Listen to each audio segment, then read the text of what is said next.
Hello friends, myself doctor Adesh Arora और मेरे YouTube channel में आप सभी का स्वागत है। आज हम न्यूबॉर्न बेबी से 10 साल तक के बच्चों का बर्थ वेट के हिसाब से वेट डिस्कस करेंगे कि कितना वेट बच्चे का होना चाहिए, कितनी उनकी ग्रोथ होती है, और लास्ट में हम डिस्कस करेंगे कि वेट से भी ज्यादा क्या चीज जरूरी है बच्चों में ग्रोथ मॉनिटर करने के लिए। So let's start. हाँ तो फ्रेंड्स, हमें सबसे पहले बर्थ की बात ये समझना होगा कि ग्रोथ की जो वेलोसिटी होती है वो बर्थ के बाद डे बाई डे कम होती जाती है। सो जब भी बच्चा पैदा होता है तो इनिशियली 3 मंथ्स में उसका लगभग 700 से 800 ग्राम पर मंथ वेट गेन होता है। नेक्स्ट 3 मंथ्स में अप्रोक्सीमेट 500 से 600 ग्राम पर मंथ उसका वेट गेन होगा, और नेक्स्ट 6 मंथ अप्रोक्सीमेट 400 ग्राम के हिसाब से बच्चे का वेट गेन होता है। तो हम देख सकते हैं कि बच्चे की जो ग्रोथ वेलोसिटी है धीरे धीरे कम होती जाती है। बर्थ वेट के हिसाब से कुछ इजी से फॉर्मूलाज हैं जिनसे हम ये आइडिया लगा सकते हैं कि एज के हिसाब से बच्चे का वेट कितना होना चाहिए। जब बच्चा पैदा होता है अप्रोक्सीमेट इंडिया के अंदर, तो उसका वेट 2.7 2.8 या अप्रोक्सीमेट मान के चलते हैं 3 kg के आसपास उसका वेट है। अप्रोक्सीमेट 5 मंथ्स की एज पे बच्चे का वेट बर्थ वेट का डबल हो जाता है, एंड 1 ईयर पे बर्थ वेट का ट्रिपल हो जाता है, और 2 साल की एज पे बच्चे का वेट बर्थ वेट का अप्रोक्सीमेट 4 गुना हो जाता है।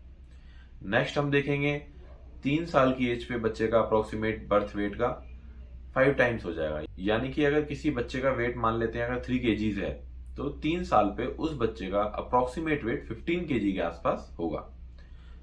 ऐसे ही हम आगे कंटिन्यू करते हैं कि 5 ईयर पे अप्रोक्सीमेट 6 टाइम्स हो जाएगा, 7 ईयर पे 7 टाइम्स, 8 ईयर पे 8 टाइम, 9 ईयर पे 9 टाइम, और 10 ईयर्स पे 10 टाइम्स अप्रोक्सीमेट हमें बच्चे का वेट बर्थ वेट के हिसाब से हम निकाल सकते हैं। यानी कि अगर किसी का बर्थ वेट 3 kg है और वो बच्चा 10 साल पे है, तो हम उसका वेट अप्रोक्सीमेट 30 kg के आसपास बनेगा।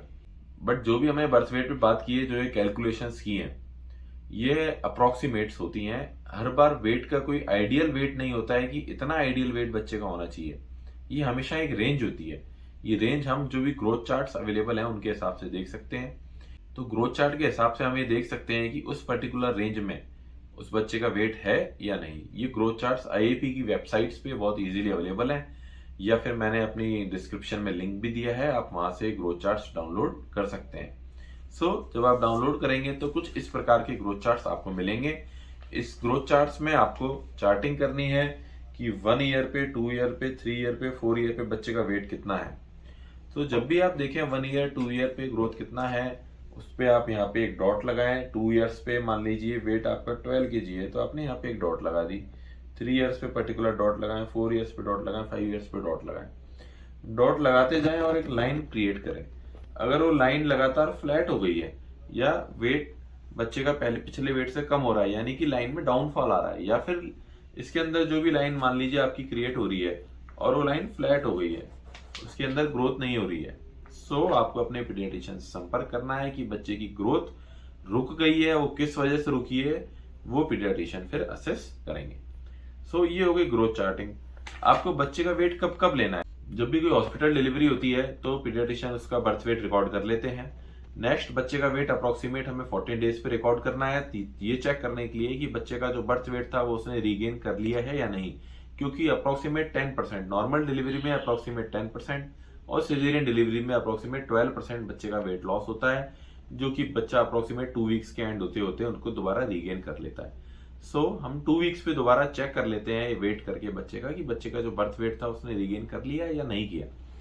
नेक्स्ट, जब भी बच्चे का वैक्सीनेशन होगा, 1.5 महीने, 2.5 महीने, 3.5 महीने, 6 मंथ, 7 मंथ, 9 मंथ, हर वैक्सीनेशन पे हमें बच्चे का वेट रिकॉर्ड करना है और उसकी प्लॉटिंग करनी है। प्लॉटिंग का मैंने आपको बताया, उसमें आपको चार्ट बनाते जाएंगे। लाइन अगर फ्लैट हो रही है या डिक्लाइन हो रही है तो आपको पीडियाट्रिशियन से संपर्क करना है कि बच्चे की ग्रोथ रुक कैसे गई है। वो पीडियाट्रिशियन अपने आप असेस करेंगे। मैंने एक बच्चों का वेट बढ़ाने के लिए वीडियो ऑलरेडी बना रखा है, आप चाहें तो उसको मेरे चैनल से देख सकते हैं, उसका लिंक मैं आपको ऊपर आई बटन में दे दूंगा।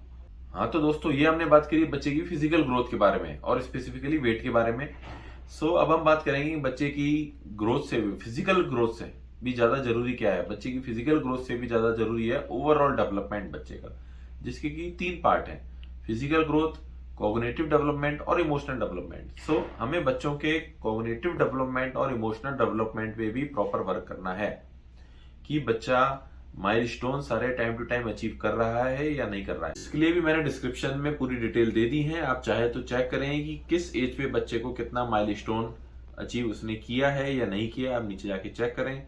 वेट से भी ज्यादा जरूरी बच्चे के अंदर ओवरऑल ग्रोथ चेक करना है कि बच्चा ओवरऑल ग्रो कर रहा है या नहीं कर रहा है। फर्स्ट टिप मेरी तरफ से यही है कि बच्चे को सिर्फ फिजिकली ग्रोथ ना देखें, बच्चा डेवलपमेंट कैसा हो रहा है उसका ओवरऑल डेवलपमेंट चेक करें, जिसके अंदर की बच्चे का इमोशनल और कॉग्निटिव डेवलपमेंट भी इंक्लूडेड है। नेक्स्ट सेकंड टिप्स हम बात करेंगे, जो कि बहुत कॉमनली देखा जा रहा है कि सिर्फ अंडर न्यूट्रिशन ही प्रॉब्लम नहीं है, माल न्यूट्रिशन का एक दूसरा पार्ट ओबेसिटी भी आजकल बहुत कॉमनली देखी जा रही है, जिसका एक बहुत कॉमन कारण है कि बच्चे को स्क्रीन दिखा करके मदर बहुत ज्यादा एनर्जी डेंस फूड की ओवर फीडिंग करा रही है। आप बच्चे को कभी भी स्क्रीन दिखाते हुए एनर्जी डेंस फूड की ओवर फीडिंग ना कराएं। मदर देख लेती हैं यूट्यूब पे कि बच्चे का फूड कैसे एनर्जी डेंस करना है, कैसे बच्चे का वेट बढ़ाना है, कैसे हमारा बच्चा गोलू मोलू हो जाए। जब भी बच्चा ओवर फीड कर रहा है, एनर्जी डेंस फूड की हाई कैलोरी फूड आप उसको दे रहे हैं और बच्चा अपनी आवश्यकता या अपनी एपेटाइट से ज्यादा ले रहा है, स्क्रीन देखते हुए ले रहा है, किसी भी कारण से ले रहा है, उसके अंदर चाइल्डहुड ओबेसिटी का रिस्क बढ़ता है। कभी भी बच्चे को ओवर फीड नहीं कराना है। इन दोनों बातों का ध्यान रखें, बच्चे का वजन ना कम होना चाहिए ना एक लिमिट से ज्यादा होना चाहिए, दोनों ही बच्चे के लिए हार्मफुल होते हैं। इसके अलावा दोस्तों और कुछ भी आप पूछना चाहें तो मेरे से कमेंट बॉक्स में पूछ सकते हैं। Thank you.